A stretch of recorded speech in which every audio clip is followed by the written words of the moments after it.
आप देख रहे हैं इंडिया न्यूज, आपके साथ मैं हूं रचना बंसल। चुनाव नजदीक हैं और जैसे जैसे चुनावों की नजदीकी और ज्यादा बढ़ रही है, पॉलिटिकल पार्टीज की धड़कनें भी बढ़ी हुई हैं। खासतौर से उत्तर प्रदेश की राजनीति इस वक्त ऐसा ही इशारा कर रही है, क्योंकि एक के बाद एक बीजेपी को झटके मिल रहे हैं। हालांकि ये सिलसिला चुनाव तक इसी तरीके से जारी रहेगा और ऐसा होता भी है। अपने अपने फायदे के लिए, अपने अपने आगे के भविष्य को देखते हुए अक्सर राजनेता ऐसा किया करते हैं। लेकिन बीजेपी जो लगातार नारा दे रही थी 300 प्लस का, बीजेपी जो लगातार कह रही थी दोबारा से बीजेपी सरकार में आएगी और मुख्यमंत्री योगी आदित्यनाथ मुख्यमंत्री का चेहरा होंगे, ऐसे में बीजेपी को जो झटका मिला है उसे देखते हुए सियासी पंडित कह रहे हैं कहीं यहां से बाजी पलट तो नहीं जाएगी। उधर समाजवादी पार्टी जो लगातार छोटे दलों को साथ लेकर आगे बढ़ने की बात कर रही थी, विजय रथ यात्रा अखिलेश यादव तेजी से आगे बढ़ा रहे थे।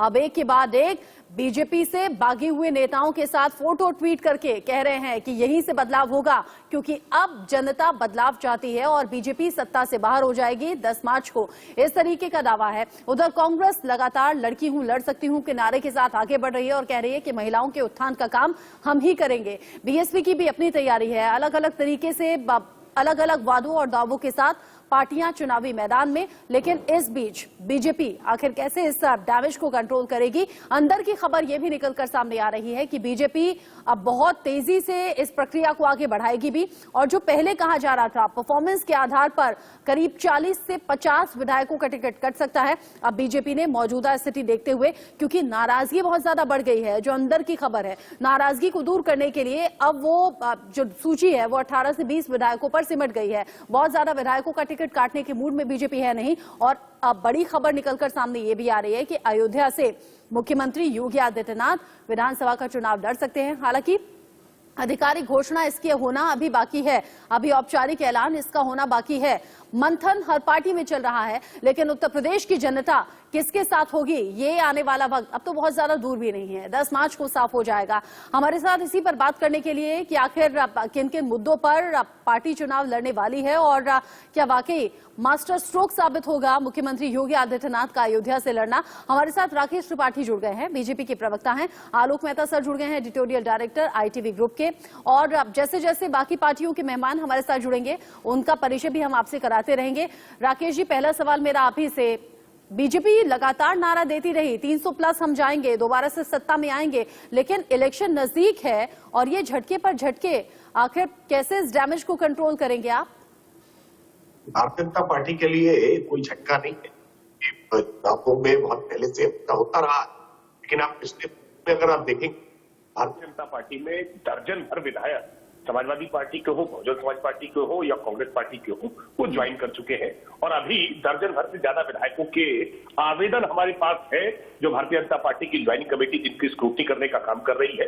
अलग अलग पार्टियों के तमाम सीनियर लीडर्स जो साफ सुथरी छवि के हैं, जिनका अपना जनाधार है, वो भारतीय जनता पार्टी में लगातार ज्वाइन कर रहे हैं। देखिए, हर पार्टी के भीतर एक आंतरिक प्रक्रिया होती है, पार्टी अपना एक आंतरिक सर्वे करती है, फीडबैक लेती है और उसके आधार पर भारतीय जनता पार्टी की चुनाव समिति विचार विमर्श करके सेंट्रल पार्लियामेंट्री बोर्ड उसका फैसला करने का काम करता है। पार्टी में जिनको भी ऐसा लग रहा है कि पार्टी के भीतर उनका भविष्य सुरक्षित नहीं है, उनके टिकट कट सकते हैं या उनके लिए भारतीय जनता पार्टी के साथ रहना अब आगे मुश्किल हो सकता है, ऐसे में लोग अपने लिए सुरक्षित ठाव ठिकाना तलाश रहे हैं। लेकिन मैं इतनी बात कह सकता हूं कि जो लोग भी भारतीय जनता पार्टी छोड़ करके गए, उनका भविष्य अंधकारमय हुआ है। जो भारतीय जनता पार्टी में इतने सम्मान के बावजूद अगर कहीं और सम्मान तलाशने की कोशिश करता है, उस पर अपना हमेशा अपमान ही झेला है, क्योंकि भारतीय जनता पार्टी ही जनता के बीच में है, जनता के साथ है।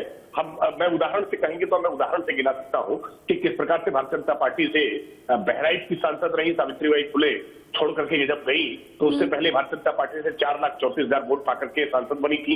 2019 में वो कांग्रेस पार्टी के सिंबल से चुनाव लड़ती है और जमानत जब्त हो जाती है। आप रमाकांत यादव का उदाहरण देख सकते हैं आजमगढ़ से। मैं ऐसे सिलसिलेवार नाम गिना सकता हूं कि जिन्होंने भी भाजपा छोड़ी है उनका भविष्य अंधकार में हुआ है, जो भारतीय जनता पार्टी में आए हैं उनका भविष्य उज्जवल हुआ है। ऐसा ही कुछ केशव प्रसाद मौर्य भी कह रहे हैं, ऐसे ही बीजेपी के तमाम लीडर्स एक के बाद एक ट्वीट कर रहे हैं और संदेश दे रहे हैं, कह रहे हैं कि जो इस वक्त बीजेपी को छोड़ रहा है, आप ये समझिए कि आप तो डूबती नैया पर जाकर सवार हो रहे हैं, जहां आपका भविष्य डूब ही जाएगा।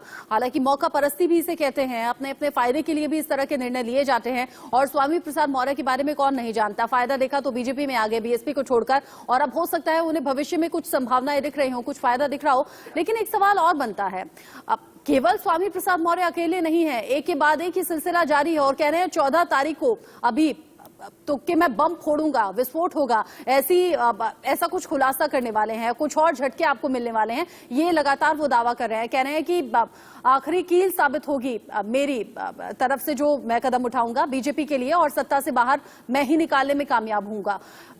इतनी नाराजगी बढ़ कैसे गई, इतना असंतोष आ कैसे गया? आप लोग तो कहते हैं सबका साथ सबका विकास। देखिए, भारतीय जनता पार्टी के कार्यकर्ताओं के लिए देश पहले है, समाज पहले है, दल बाद में होता है और व्यक्ति सबसे बाद में होता है। लेकिन कुछ लोग ऐसे हैं जो भारतीय जनता पार्टी में आने के बाद भी शायद भारतीय जनता पार्टी की इस नीति को आत्मसात नहीं कर पाए, जिनके लिए वो और उनका परिवार शायद पहले रहा है, देश, पार्टी और समाज बाद में रहा है। ऐसे लोग ही इस प्रकार का निर्णय लेने का काम कर रहे हैं, लेकिन भगवान उनका भला करे, हमारी शुभकामनाएं उनके साथ है। लेकिन अब तक ऐसा हुआ नहीं है। जो भी भारतीय जनता पार्टी छोड़कर जाता है उसका नुकसान होता है, क्योंकि भारतीय जनता पार्टी ने भरपूर सम्मान दिया है। और हम आज भी ये कह रहे हैं कि मंत्री के तौर पर चाहे दारा सिंह चौहान हो, चाहे स्वामी प्रसाद मौर्य हो, उन्होंने उत्तर प्रदेश सरकार में अच्छा काम किया है। उत्तर प्रदेश सरकार की जो मंशा थी, उत्तर प्रदेश सरकार की जो नीतियां थी, जो हमारे कार्यक्रम थे, उन कार्यक्रमों को साथ लेकर के चले। और जितने दिन भी वो भाजपा के साथ रहे हैं, कभी किसी प्रकार की ऐसी कोई बातचीत नहीं हुई है जिससे असहजता की स्थिति उत्पन्न हुई हो। उन्होंने भारतीय जनता पार्टी के साथ अच्छा काम किया है। जितना अच्छा काम किया है हम उसके लिए उनको साधुवाद देते हैं, आगे उनके उज्जवल भविष्य की कामना करते हैं। लेकिन हम ये जानते हैं कि भारतीय जनता पार्टी का साथ छोड़ना महंगा पड़ा है। अब तक पिछले अगर उदाहरण देखेंगे, इतिहास के पन्नों को पलट करके देखेंगे, भारतीय जनता पार्टी ने जितना मान दिया, जितना सम्मान दिया, संगठन में दिया, उनको कैबिनेट में स्थान दिया, मैं मानता हूं कि ये उनका अपना नुकसान है। क्योंकि भारतीय जनता पार्टी में इस समय नरेंद्र मोदी जी और योगी आदित्यनाथ जी, इन दो नामों के आधार पर उत्तर प्रदेश में हम चुनाव लड़ने जा रहे हैं। और जो भी कमल का फूल का सिंबल लेकर के जनता के बीच में जाएगा वो चुनाव जीत करके आएगा। कुछ लोगों की गलतफहमी हो जाती है कि मेरी छवि इतनी बड़ी फायदा होगा, कि मैं किससे नरेंद्र नुकसान मोदी जी की होगा, छवि से बड़ा इसके हो लिए जाऊंगा। थोड़ा सा इंतजार करना होगा। हमारे साथ अजय अरोड़ा जी भी हैं कांग्रेस की तरफ से। अजय अरोड़ा जी, ये जिस तरह की नाराजगी जाहिर की जा रही है, क्योंकि जब तक आप पार्टी के साथ हैं तब तक आप चुप रहे, जब आपने देखा आचार संहिता लागू हो गई, जब देखा कि अब तो चुनाव बहुत नजदीक है, तो अपना फायदे के लिए कुछ नेताओं ने बीजेपी छोड़ी और बीजेपी छोड़ने के बाद जिस तरीके का जहर उगल रहे हैं, क्या ये समझा जाए कि उत्तर प्रदेश में चुनाव जाति के आधार पर ही इस बार लड़ा जाएगा? रचना जी, झटका नहीं, महाझटका। भारतीय जनता पार्टी को महाझटका लगा और कल 14 तारीख को झटका और लगने वाला है। जहां तक आपने भारतीय जनता पार्टी की चुनाव की बात, जाति धर्म सिखाया किसने, ये बांटा किसने, बांटा सिखाया किसने? भारतीय जनता पार्टी की देन है। जातिवाद को बढ़ावा दिया, धर्म के आधार पर लड़ाने का काम किया, उत्तर प्रदेश के पूरे भारत में हिंदू मुसलमान किया। और इस बार उत्तर प्रदेश में रचना जी नतीजे चुकाने वाले होंगे। उसके पीछे बेरोजगारी, महिला उत्पीड़न, किसानों की समस्या, छोटे मध्यम व्यापारी परेशान। क्या गोरखपुर के महाराज से आदित्य योगी ने आज इससे लोग नहीं पूछेंगे कि कांड के व्यापारी की हत्या गोरखपुर के होटल में होती है और पुलिस वाले मारते हैं? तो इस प्रकार से अपराध प्रदेश बन गया है, हत्या प्रदेश बन गया है। लोग सवाल करेंगे और जिस तरह से लोग सोच कर जा रहे हैं, ये डूबता हुआ जहाज है रचना जी। डूबते हुए जहाज में से लोग उतर करके भाग रहे हैं। अब अपने अपने फायदे के लिए जो नेता जाते हैं उनकी छवि रहती कैसी है? और जो समाजवादी पार्टी एकदम बाहें फैलाकर ऐसे नेताओं का स्वागत कर रहे हैं अखिलेश यादव, उन्हें क्या संतोषजनक तरीके से अपनी पार्टी में रख पाएंगे? आगे की राह कितनी आसान होगी, कितनी मुश्किल होगी, इस पर भी हम बात करेंगे। जैसे ही समाजवादी पार्टी के प्रवक्ता हमारे साथ जुड़ेंगे उनसे हम जानेंगे। लेकिन आलोक सर, अब जिस तरह का कॉन्फिडेंस अभी बीजेपी दिखा रही है पिछले कुछ दिनों से, हालांकि अब तो रैलियों पर रोक लग गई है, मुझे न जाने क्यों पश्चिम बंगाल के इलेक्शन बहुत याद आ रहे हैं। प्रधानमंत्री से लेकर गृह मंत्री से लेकर तमाम बड़े चेहरे और नेता हमने देखे। तब तो रैलियों पर रोक भी नहीं थी, तब भी इसी तरह के नारे थे, तब भी इसी तरह का कॉन्फिडेंस था। कहीं वही दशा उत्तर प्रदेश में तो होती हुई नहीं दिख रही आपको? इसलिए रचना जी, बंगाल से इसकी तुलना इसलिए नहीं हो सकती कि वहां बीजेपी का पहले जितना आधार नहीं था, उसके बजाय उन्होंने 77 80 के आसपास सीट खिलाना कोई छोटी बात नहीं थी। उत्तर प्रदेश तो आज से नहीं, अटल बिहारी वाजपेयी का 57 उस जमाने के चुनाव से लड़ते रहे हैं जिन इलाकों में, और इसलिए आपने जो शुरुआत की थी कि अयोध्या में यदि योगी आदित्यनाथ जा रहे हैं जैसा तय लगभग माना जा रहा है, कल उन्होंने भी थोड़ा सा संकेत दिया और इंडिया न्यूज ने भी पहले भी इस बारे में चर्चा पहले कर चुके हैं। पूरा अवध क्षेत्र जरूर निर्णायक भूमिका निभा रहा है। आपने बिल्कुल ठीक कहा कि देखिए इसको बंगाल से इसलिए लोग इधर से उधर जा रहे हैं, और हम और आप ये मानेंगे कि ये जिस तरह से दल बदल यदि वो समाजवादी पार्टी की तरफ जाए, अलग पार्टी बना ले, या बीजेपी भी जिन लोगों को ले रही है उसमें भी रिस्क तो है ही, क्योंकि वो कल किधर बदल जाते हैं स्वामी प्रसाद मौर्य इसके प्रमाण है। तो बीएसपी के साथ जब जिस समय टेका दिया था, जब मुलायम सिंह से झगड़ा हुआ था मायावती जी का, तब भी ये हम लोग जैसे जो पत्रकार हैं वो कहते थे कि देखिए आपने खतरा मोल लिया और बाद में कई वर्ष लगे वापस आने में। तो गठबंधन की राजनीति के बजाय बीजेपी जो कोशिश कर रही है कि यथासंभव अपनी शक्ति बढ़ा, और यही समाजवादी पार्टी की कोशिश तो रही है।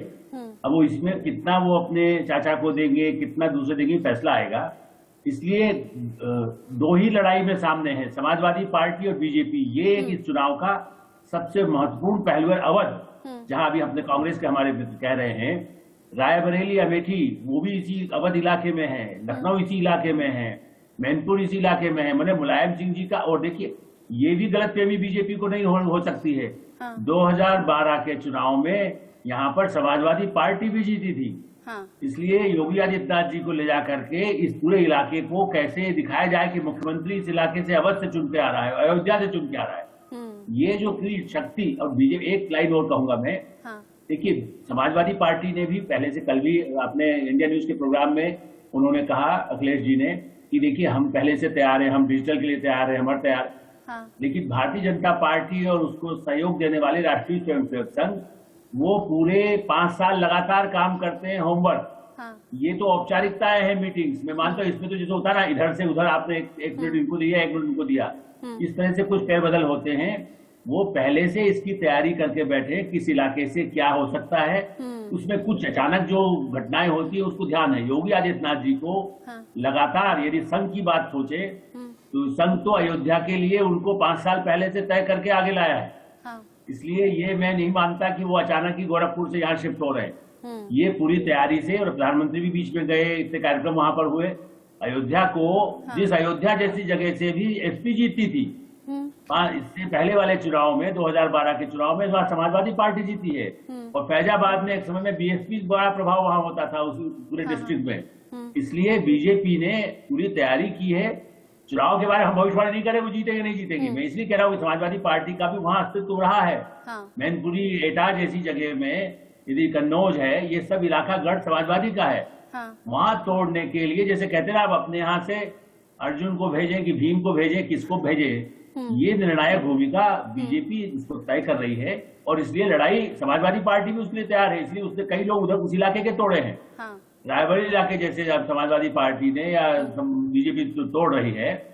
कांग्रेस के लिए संकट यही है कि प्रियंका जी ने कोशिश की है, ठीक हमारे कांग्रेस के प्रवक्ता अपने डिबेट में कह रहे हैं, लेकिन कितनी देर हो चुकी है। उनके प्रदेश अध्यक्ष का नाम यदि अपने कहीं बाहर पता लगाएंगे, दिल्ली में तो उत्तर भारतीय इतने लोग हैं, वो पूछे तो उनका नाम भी नहीं मालूम होगा कि कौन प्रदेश में है। गाजियाबाद में निकल जाए तो गाजियाबाद में भी प्रदेश अध्यक्ष का नाम नहीं लोगों को मालूम होगा।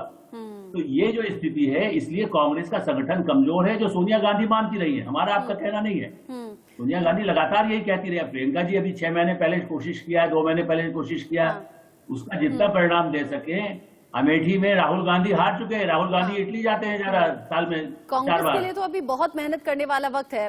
लेकिन नासिर सलीम हमारे साथ जुड़ गए हैं, और नासिर सलीम जी, समाजवादी पार्टी के लिए तो ये बड़ा अनुकूल वक्त चल रहा है।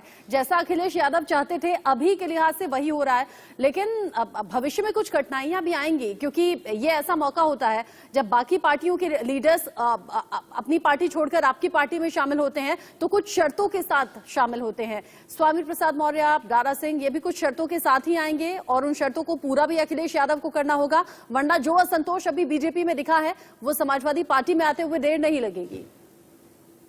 जी नमस्कार और आदाब रचना जी, और मेरे सारे सम्मानित पैनलिस्ट को मेरा नमस्ते। देखिए ऐसा है कि रचना जी, ये जो प्रक्रिया है जो चुनाव से पहले हमने कई बारी देखी है, कई बार देखा है कि ये प्रक्रिया चलती रहती है, लोग आते हैं, जुड़ते हैं, और हमारी मतलब ये जो कोई नई बात नहीं है नीरज का। मगर हमें ये ध्यान रखना है, मैंने ये पहले आपके ही शो पे मैंने पहले भी बोल रखा था, बोला था अगर आपको याद हो, कि कम से कम 100 से अधिक लोग भारतीय जनता पार्टी के वर्तमान विधायक जो हैं वो हमारे राष्ट्रीय अध्यक्ष जी से डायरेक्ट संपर्क में। अच्छा। मगर उस टाइम जो भाजपा प्रवक्ता थे वो हंस पड़े, मेरी बात तो करे, ये तो साबित कर दीजिए। एक दूसरी चीज देखिए, जहां तक मतलब आप कह रहे हैं कि अभी ये गिनती 100 तक जाएगी जो बीजेपी छोड़कर समाजवादी पार्टी में शामिल होंगे, आप ये इशारा कर रहे हैं?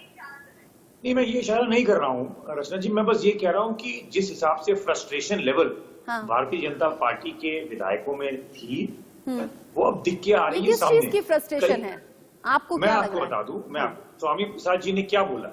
उन्होंने कहा जिस हिसाब से हमने इनको 2017 में मैंने अपनी पार्टी छोड़ के मैं भारतीय जनता पार्टी में आया और हमें अपना हक नहीं मिला। ये बताइए, जाति जनगणना की बार बार इन्होंने मुद्दा उठाया, उनकी खुद बेटी ने। लेकिन ये बात उन्हें तब समझ आई जब लगभग समय पूरा हो चुका था, उससे पहले उन्हें ये बात समझ नहीं आई। नहीं, वो तो कोशिश करते रहे, उनका तो प्रयास था कि भाई जब तक सरकार में रहेंगे वो कोशिश करते रहे। और ऐसे ही बड़े लोग हैं जिन्होंने महसूस किया। आप ओपी राजभर साहब की बात कर लीजिए, अरे भाई वो तो मंत्री थे, ये सब मंत्री थे, ये विधायक थोड़ी थे। ये तो मैं तो आपको बहुत बड़ी बात कह रहा हूँ। इनका प्रोटोकॉल नंबर 6 पे था स्वामी प्रसाद मौर्य जी का।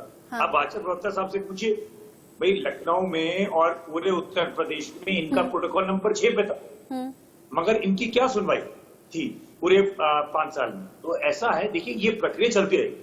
मेरा ये नहीं कहना है कि ये गलत है या सही है, मैं बस इतना कहना चाहूंगा कि आज उत्तर प्रदेश उस अंधकार में घुसा पड़ा है जहां पे महंगाई चरम पे है, बेरोजगारी चरम पे है, किसान का मुद्दा है, महिलाओं का सुरक्षा का मुद्दा है।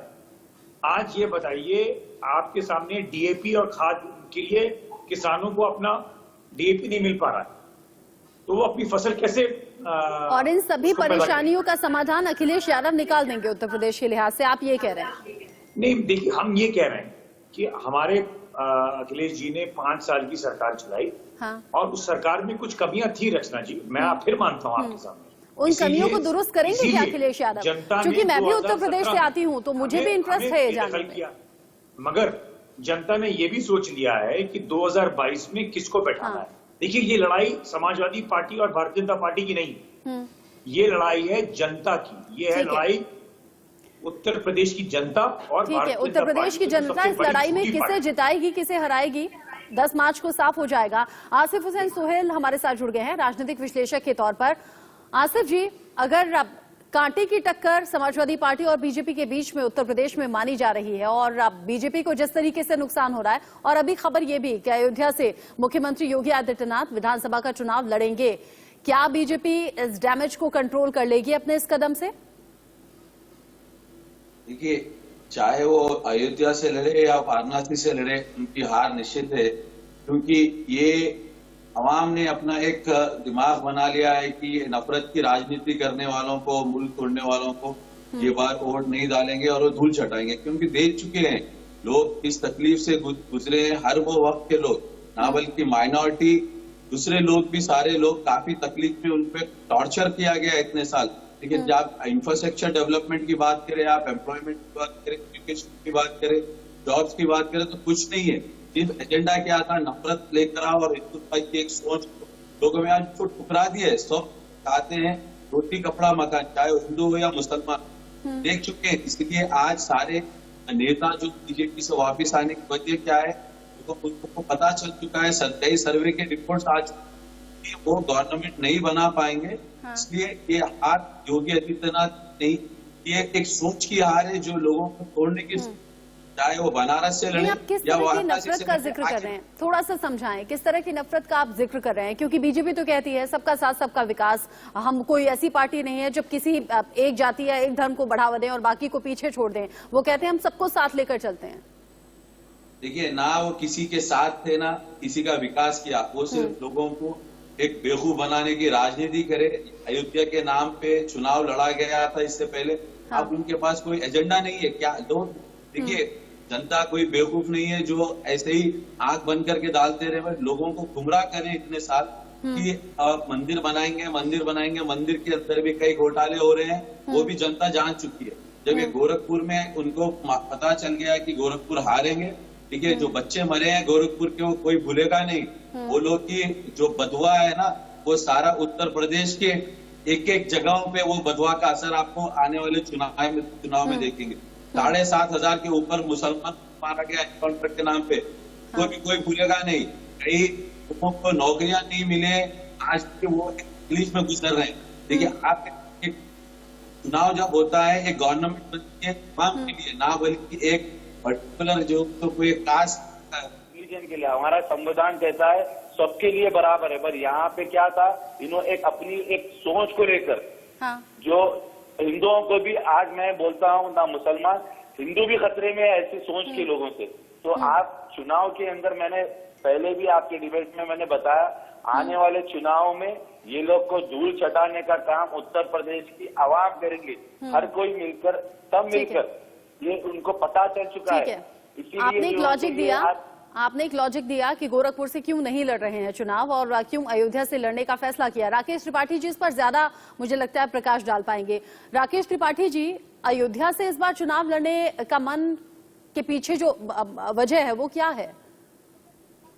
देखिए, आसिफ हुसैन जी को राजनीति का कहरा भी नहीं मालूम और न जाने कैसे आपने इनको राजनीतिक विश्लेषक के तौर पर बैठा लिया।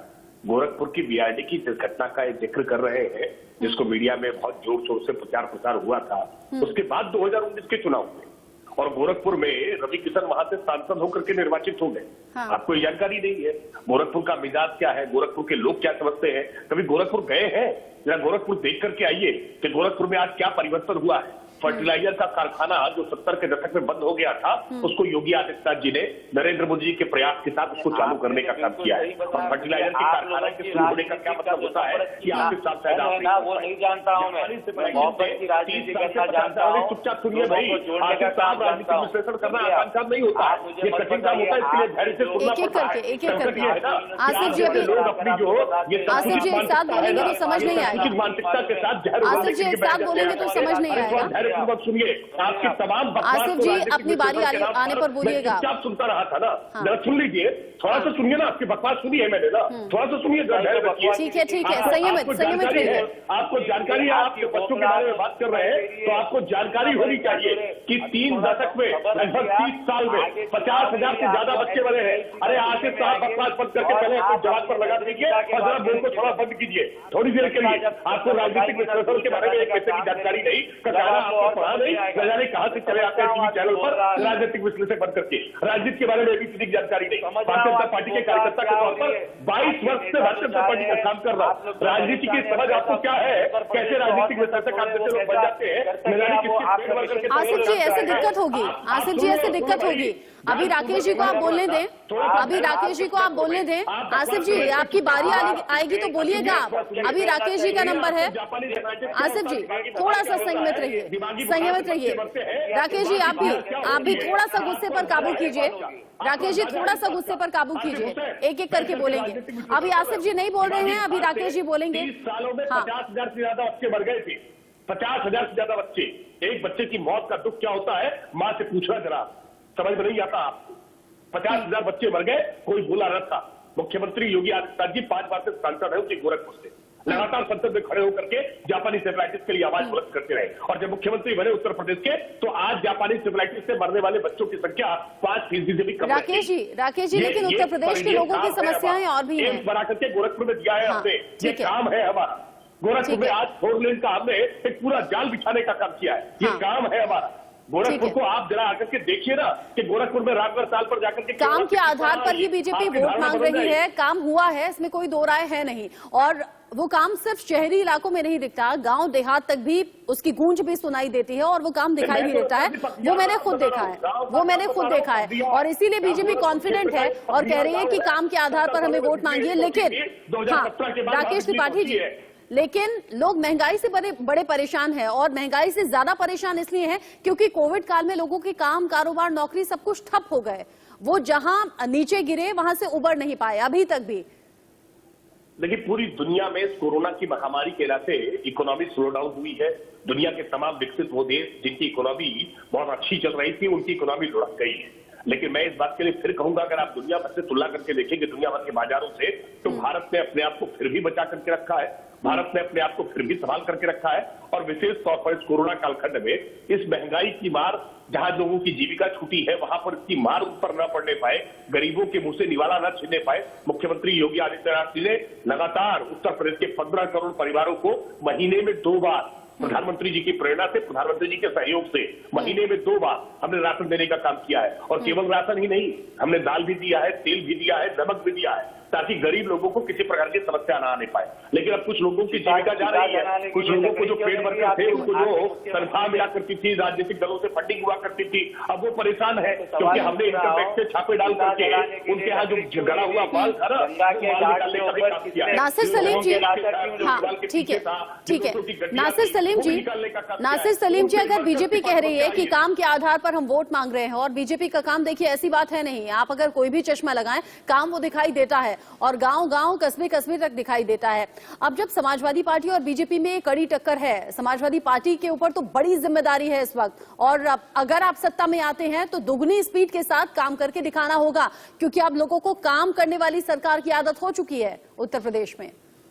रचना जी, मैं आपसे बिल्कुल सहमत नहीं हूं, और मैं मानता हूं कि आप बहुत ईमानदार पत्रकार हैं, इसलिए मैं आपके सामने ये पॉइंट रखना चाहूंगा। देखिए, सबसे पहली चीज मैं आपको बताऊं, आज ही वर्ल्ड इंडेक्स हेल्थ रिपोर्ट आई है वर्ल्ड बैंक की, जिसमें ये मेंशन किया गया है, और ये ministry of family welfare and health scheme से आई है, और उसमें लिखा गया है कि उत्तर प्रदेश सबसे लास्ट में है स्वास्थ्य सेवाओं में। दूसरी चीज, आप ये बताइए, इनका संकल्प पत्र क्या था? आप काम की तुलना करिए संकल्प पत्र से, इनके अपने कंपैरिजन से ना करिए। जानते हैं मैं काम की बात क्यों कर रही हूँ नासिर जी, आप जानते हैं मैं काम की बात क्यों कर रही हूँ?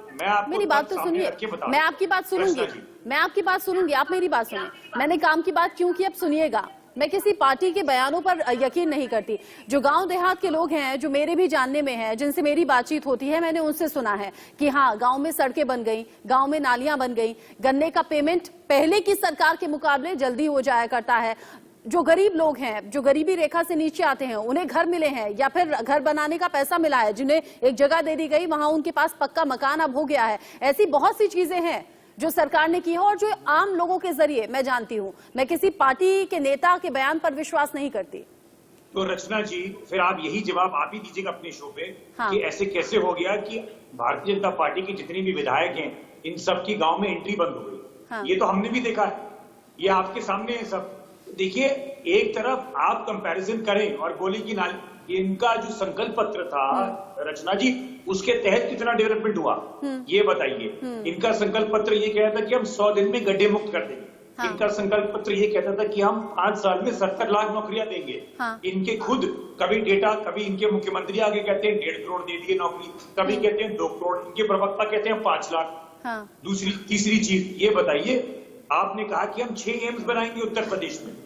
2 एम्स भी कंप्लीट हुए, वो भी समाजवादी पार्टी की देन थी, क्योंकि जमीन हमने उठा के दी। पूर्वांचल एक्सप्रेस पे पूरा उसकी अलाइनमेंट, उसका सारा बजट हमने बना के दिया। और आपने क्या किया? आपने जो एक्सपेंडेबल 8 लेन था उसको आपने छोटा कर दिया, उसकी जो अलाइनमेंट थी वो आपने बिगाड़ दी। देखिए, और जहां तक अहम मुद्दा है किसानों का, आपने कहा कि हम किसान की आय दोगुना कर देंगे 14 दिन में। आज क्या हालत हो गई है? देखिए, नासिर सलीम जी, आप इम्पोर्टेंट बात कह रहे हैं, और मैं चाहूंगी भी कि आप अपनी बात को पूरा कीजिएगा। हाँ, नासिर जी, आप चूंकि इम्पोर्टेंट बात कह रहे हैं, और मैं चाहूंगी भी कि आप अपनी बात को पूरा कीजिए, लेकिन उत्तर प्रदेश के लोगों को चाहिए एक ऐसा मुख्यमंत्री जो उनके दुख दर्द को समझे, जो कोविड काल में भी जगह जगह दौरा करके ये जाने कि उत्तर प्रदेश के लोगों को स्वास्थ्य सेवाएं कैसे मिल रही हैं, कहां कमी रह गई है। उत्तर प्रदेश के लोगों को चाहिए कि उनके दर्द को समझते हुए कोई उनके साथ छल ना करे, उनके हित में कदम उठाए जाएं। इसीलिए मैं कह रही हूं, हाँ, मैनिफेस्टो 100% ना कोई पार्टी पूरी करती है और ना ही लोगों को ऐसी उम्मीद रहती है, लेकिन लोगों को लगता है कि जो वादे किए गए थे उनमें कम से कम कुछ वादे तो ऐसे पूरे हो जो हमारे हित में रहें। आगे अपनी बात पूरी कीजिएगा नासिर जी, पहले हेडलाइंस। बीजेपी को नुकसान हो रहा है और इसी बीच बीजेपी की तरफ से फैसला ये लिया जा रहा है कि अयोध्या से मुख्यमंत्री योगी आदित्यनाथ विधानसभा का चुनाव लड़ेंगे। हमारे साथ गेस्ट बने हुए हैं। ब्रेक पर जाने से पहले नासिर जी, आप इंपॉर्टेंट बात कर रहे थे, अपनी बात पूरी करते हुए साथ ही मुझे ये भी बताइएगा, अगर अयोध्या से मुख्यमंत्री योगी आदित्यनाथ चुनाव लड़ने का चैलेंज एक तरीके से ले रहे हैं तो अखिलेश यादव इसका मुकाबला कैसे करेंगे? देखिए रचना जी, मैं बस इतना कह रहा था, मैं दोनों का सवालों का जवाब दूंगा। जो पहला आपने बोला कि भाई मुख्यमंत्री साहब जो थे वो हर जगह गए, पहली चीज तो मैं आपको ये बता दूं, 144 सेक्शन लगा हुआ था जब कोविड का दूसरा चरण चला और उसमें हम लोग ने अपने समाजवादी पार्टी ने सपा सेवा में उसके तहत हमने एक प्रोग्राम रखा और हम भी गए, मगर हम छोटे छोटे लोगों के बीच गए क्योंकि अब ज्यादा लोगों के साथ जाते तो सेक्शन 144 लग सकता था। कोविड का प्रोटोकॉल हमने भी फॉलो किया। दूसरी चीज ये बताइए, आपके सामने ये डेटा है, मेदांता लखनऊ किसने बना के दिया और अगर कितने लोगों की जान बची उस पर रिपोर्ट भी बनी। कई पत्रकारों ने लिखा है कि लखनऊ मेदांता ने कई लोगों को बचाया, उत्तर प्रदेश में लखनऊ में खास करके, और कितने कैंसर हॉस्पिटल बन गए। कैंसर हॉस्पिटल अगर बने तो हमारे कार्यकाल में हमने उसके बजट दिए और अखिलेश जी ने उसकी जमीन भी उन लोगों को करके दी। दूसरी बात ये बताइए, अगर कोरोना में इतना अच्छा काम किया होता है सरकार ने तो गंगा में जो लाशें बह रही, आप तो ये सोचिए, ये वैसी सरकार है जिन्होंने माना ही नहीं कि कोरोना से इतने लोग खत्म हो गए, इनकी मौत हो गई। आज भी वो परिवार ऐसे हैं जो दफ्तर जाते जाते थक गए कि हमें डेथ सर्टिफिकेट दे दीजिए कोरोना से। हमारी सरकार जब आएगी, हमने सबसे पहले तो ये बोला है जो भी पीड़ित थे कोरोना से और जिन जिन लोगों ने अपनी जान गंवाई थी कोरोना के समय, हम उनको आर्थिक मदद करेंगे और हमारा यही उद्देश्य रहेगा। बीजेपी कहती है कि सब जुमलेबाजी करते हैं आप लोग, बीजेपी कहती है कि दंगे होते थे आपकी सरकार में, बीजेपी कहती है कि जब से उनकी सरकार आ रही है कोई दंगे नहीं हुए हैं हिंदू मुस्लिम के नाम पर। रतन टाटा साहब जैसे बड़े बड़े उद्योगपति हमारे साथ आकर ये नहीं बोलते कि हमने बहुत अच्छा काम देखा है उत्तर प्रदेश में अखिलेश यादव जी की सरकार में। ये मैं नहीं कह रहा हूँ, रतन टाटा जी ने कहा आपके सामने मीडिया में। और मैं आपको ये भी बता दूं, चाहे बिजली का काम हो, किसी पूरे 1975 से लेके 2012 से 17 के बीच जितना काम 12 और 17 के बीच में हुआ बिजली उत्पादन के कारखानों के काम थे, समाजवादी पार्टी का रिकॉर्ड है। उसमें पहली नॉन बीजेपी स्टेट थी जिसने सेंट्रल का और मोदी जी की पॉलिसी को आपने अपनाया 2015 में। और सुन लीजिए, मैं तो पहला प्रवक्ता हूं, ये भी कहने को तैयार हूं, जहां सही है वहां सही है, जहां गलत है वहां गलत। भारतीय जनता पार्टी ने सिर्फ और सिर्फ जुमला का सहारा करके 2017 में लोगों को भटकाया और आज सब कुछ आपके सामने। किसने भटकाया, किसने बहकाया और कौन काम कर रहा है, ये तो अब साफ हो ही जाएगा। आलोक सर, पिछले कुछ सालों की राजनीति में ये अजीब सा परिवर्तन आपने भी महसूस किया होगा, आपको तो सालों का एक्सपीरियंस है, कि अब लोग काम करने वाली सरकार चाहते हैं, लोग नहीं चाहते कि धर्म के नाम पर, जाति के नाम पर हमें बांटा जाए। बिल्कुल आपने ठीक कहा। अब तो गांव गांव में लोग ये कहते हैं भाई गैस किसने दिलाया, किसान के लिए क्या हुआ, नहीं हुआ वो अलग बात है, मैं इसलिए कह रहा हूँ। आपने देखा होगा प्रियंका गांधी जब गई तो महिलाओं ने क्या जवाब दिया, कहा कि हमें पूरे गांव में गैस आ गई, हमको घर में घरेलू गैस मिलने लगी। ये जो छोटी छोटी चीजें हैं, कई पार्टियां सोचती है जाति के आधार पर, धर्म, ठीक है ये भी हिंदुत्व, लेकिन बीजेपी का आज का हिंदुत्व का एजेंडा नहीं है। लेकिन उसके साथ में नरेंद्र मोदी जी प्रधानमंत्री के नाते और बाद में उन्होंने सारे मुख्यमंत्रियों को, उसमें यूपी तो उनकी है ही, क्योंकि वहां लगातार वो ध्यान देते रहे, विकास ही एक मुद्दा है।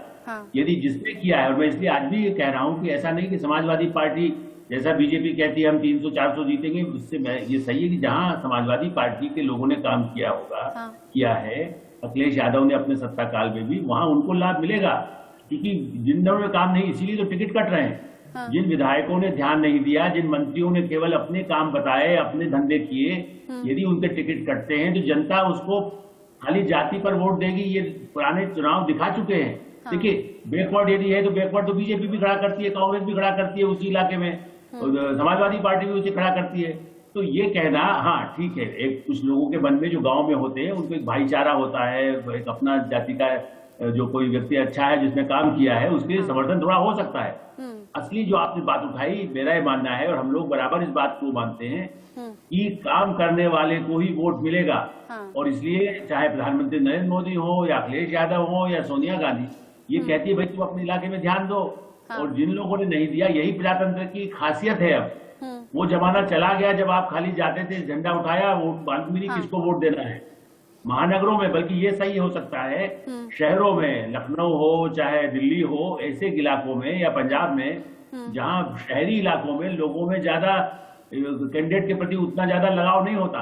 गांव में तो ये होता, मेरे यहाँ पानी किसने दिलाया, मेरे बच्चे को एडमिशन मिला कि नहीं मिला, मुझे अस्पताल मिला कि नहीं मिला, जो अभी कह रहे थे। सही बात।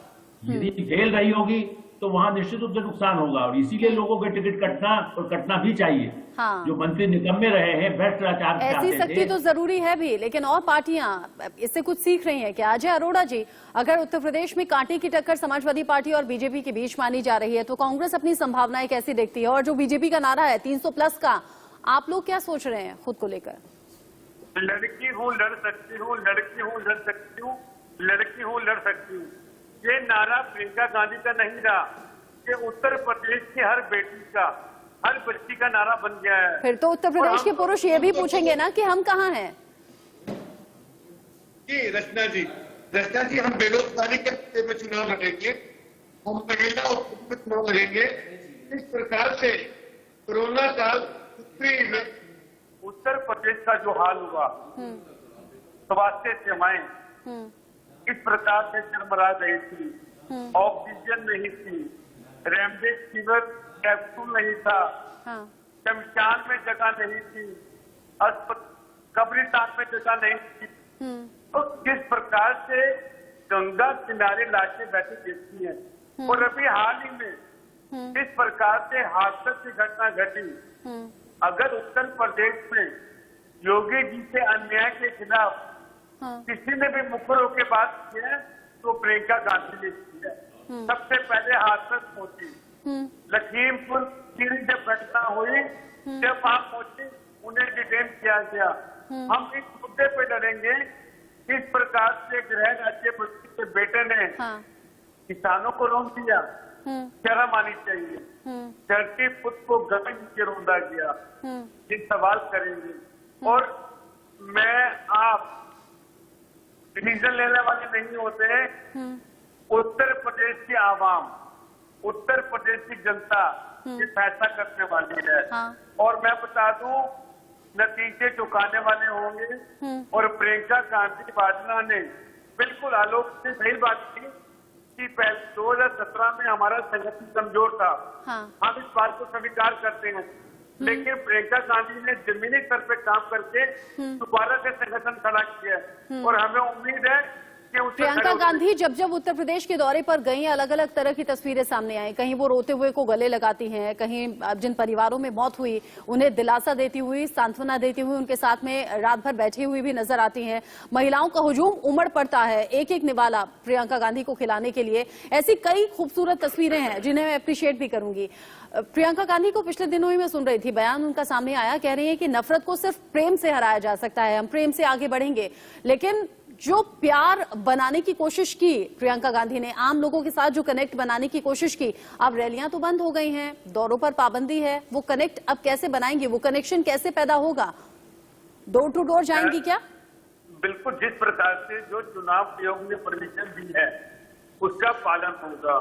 और सबसे पहले उत्तर प्रदेश में अगर रैलियों से किनारा किया तो प्रियंका गांधी ने किया, अपनी वर्चुअल रैली करती है। उसके बाद चुनाव आयोग का डिसीजन आया था कि ऐसे ना हो, जो वर्चुअल रैली होंगी, जो टेक्निकल, जो व्हाट्सएप के माध्यम से, फेसबुक के माध्यम से जो नई टेक्निक है उसका सहारा लिया जाएगा और बिल्कुल कानून का पालन होगा। हमने तो पश्चिम बंगाल में भी जब चुनाव था तो राहुल गांधी ने सबसे पहले रैली से किनारा किया था, क्योंकि कोरोना काल बढ़ रहा था। उन्होंने कहा था कि देश में कोरोना न बढ़ जाए, तो सबसे पहले डिसीजन राहुल गांधी ने लिया था। ठीक है, डिबेट को कंक्लूड कर दें आसिफ जी। आप जिस तरह सब अपने अपने दावों के साथ चुनावी मैदान में हैं, उत्तर प्रदेश में कौन सी पार्टी आगे और कौन सी सबसे पीछे आपको नजर आ रही है? देखिए, वो तो चुनाव में पता चलेगा कि कौन आगे। पर यहाँ पे एक तो चीज मैं आपको बता दूं, ये चुनाव बीजेपी का आखिरी चुनाव रहेगा उत्तर प्रदेश का और मुल्क भर का भी। यहाँ कैसे मुल्क के अंदर नफरत, मैंने आपको बताया ना, नफरत की राजनीति को खत्म होना है। लोगों को डेवलपमेंट चाहिए कि उत्तर प्रदेश के लोग जो गंगा के घाट कौन देगा डेवलपमेंट? नहीं भूलेंगे, जो बेटियों का रेप हुआ वो नहीं भूलेंगे। कौन देगा डेवलपमेंट? हॉस्पिटलों, कौन सी बोल रहे हैं आप? मैं पूछ रही हूँ कौन देगा डेवलपमेंट उत्तर प्रदेश को? वो तो अवाम तय करेगी ना। अवाम जो चाहेगी, जो क्षेत्र के लीडर रहेंगे उनको बताकर अब का चुनाव अलग रहेगा। जो पिछले चुनाव हुए ना, अब तक सिर्फ एक तो कास्ट के ऊपर, रिलीजन के ऊपर चला। आप लोग बात के वो सिर्फ बात करेंगे, अपने जो भी लीडर्स को वोट देंगे वो डेवलपमेंट की बात करके नहीं उसको वोट देंगे। क्या नहीं बल्कि खाली की एक झंडे को देखकर वोट नहीं डालेंगे, एक कास्ट को, रिलीजन को देख के वोट डालेंगे। ठीक है। अब राकेश त्रिपाठी जी, आखिरी सवाल छोटा सा संक्षेप में मुझे आप दे दें। बीजेपी लगातार ये नारा दे रही है कि 300 प्लस सीटें हम जीतेंगे। अभी जिस तरीके से उथल पुथल मची है, मैंने कुछ नेताओं को कहते हुए सुना है वो 250 के आसपास का आंकड़ा दे रहे हैं। नहीं, भारतीय जनता पार्टी पूरे उत्साह के साथ है। भारतीय जनता पार्टी ने अपने कार्यकर्ताओं का बेस बढ़ाया है। हमने डबल इंजन की सरकार से उत्तर प्रदेश में आज लगभग 15 करोड़ लोगों को लाभार्थी बनाया है। केंद्र सरकार की, राज्य सरकार की अलग अलग योजनाओं के लाभार्थी हैं। हम पूरे आश्वस्त हैं।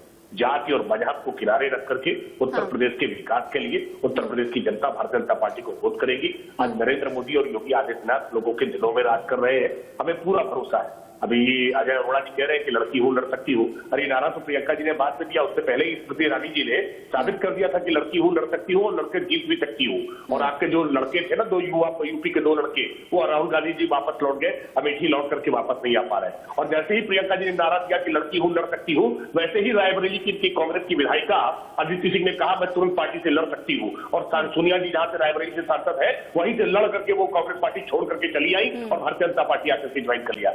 सच को देखिए भाई, आंखें मूंदे से अंधेरा भी हो जाता है। 9 विधायक आपके थे, 3 विधायक केवल बचे हुए हैं आपके। देखिए आपकी स्थिति कहाँ है।